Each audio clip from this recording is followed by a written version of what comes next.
मुझे ऐसा लगता है कि वैसे जितना मैंने पढ़ा उसमें कौरव और पांडव उनके बाद कभी हुए ही नहीं, सब वेदव्यास की संतानें थी। तो भीष्म पितामह। भीष्म पितामह ने अपने पिता के लिए बहुत बड़ा वचन दिया है, उनको खुश करने के लिए, उनकी मांग पूर्ति करने के लिए। मैं फिर कहता हूँ, ये सारे कैरेक्टर्स भगवान के रोल दिए हुए हैं, इसलिए भलाई बुराई की बात सोचेंगे नहीं कि भीष्म बुरे थे, क्या खराब थे, क्यों ऐसा किया भीष्म ने। तो भगवान ने यही रोल दिया था भीष्म पितामह को कि आपको ऐसा बनना है। वचन रघुकुल रीत सदा चली आई, प्राण जाए पर वचन न जाई। दशरथ जी को रोल दिया था भगवान राम ने, पिताजी बन के आइएगा, मैं एक तरफ भले ही खड़ा रहूं पर आप वचन के लिए जान दे दीजिएगा। नहीं तो प्रश्न तो ये भी उठ सकता है कि राम बड़े कि वचन बड़ा। राम जी के लिए छोड़ देते अपने वचन को, लेकिन रोल तो वही दिया था उन्होंने कि नहीं आप, क्योंकि राम जी को भी जाना ही था। राम वन गए तो राम बन गए, ये सभी जानते हैं। बन न जाते तो राम कहाँ बन के निकलते। तो मुझे लगता है कि भीष्म पितामह जो संध्या 6 बजे जब युद्ध समाप्त हो जाता था तो स्नान ध्यान करके माला लेकर बैठ जाते थे, गोपाल गोपाल करते करते। अद्भुत कैरेक्टर। और जो द्रौपदी को शायद नहीं, उन्होंने ही वरदान दिया, सौभाग्यवती भवा, और फिर कोई पांडव मरा नहीं। तो भीष्म पितामह 12 भागवतों में सबसे उत्तम है।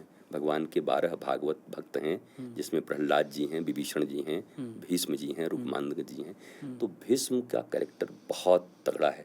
लेकिन मैं अपने अगर स्टाइल में बात करूं, सिग्नेचर स्टाइल में, तो मैं ये कहूँगा कि अगर भगवान खड़े हों तो पिता की बातों में मत उलझना, क्योंकि राम जब खड़े तो भरत कैकेयी की बातों में नहीं उलझे।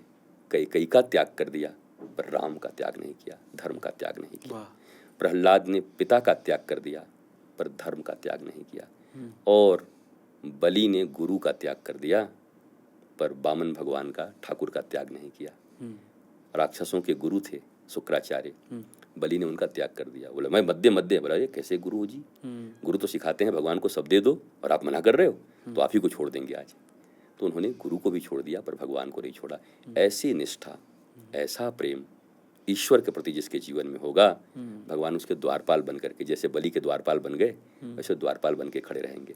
तो ये बहुत बड़ा रोल है भीष्म का, भीष्म पितामह का। भीष्म प्रतिज्ञा, और वो युद्ध में भी कैसी सुंदर सुंदर उनकी स्तुति करते हैं। इतिमति रूप कल्पिता वितृष्णा, हरीश ठाकुर जी। और अंत में जो उन्होंने बोला है वो जरूर सुनना चाहिए।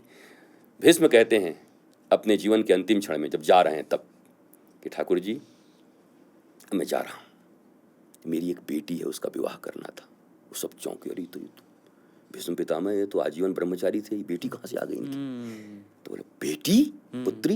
युधिष्ठिर भी देखे, पितामह पुत्री। बोला हाँ कौन। बोला मेरी बुद्धि को मैंने पुत्री की तरह रखा, कुंवारी है, आज तक किसी दुर्योधन और किसी धृतराष्ट्र को छूने नहीं दिया इस बुद्धि को। आज इस मति को आपको देता हूँ। इति मति रूप कल्पिता वितृष्णा।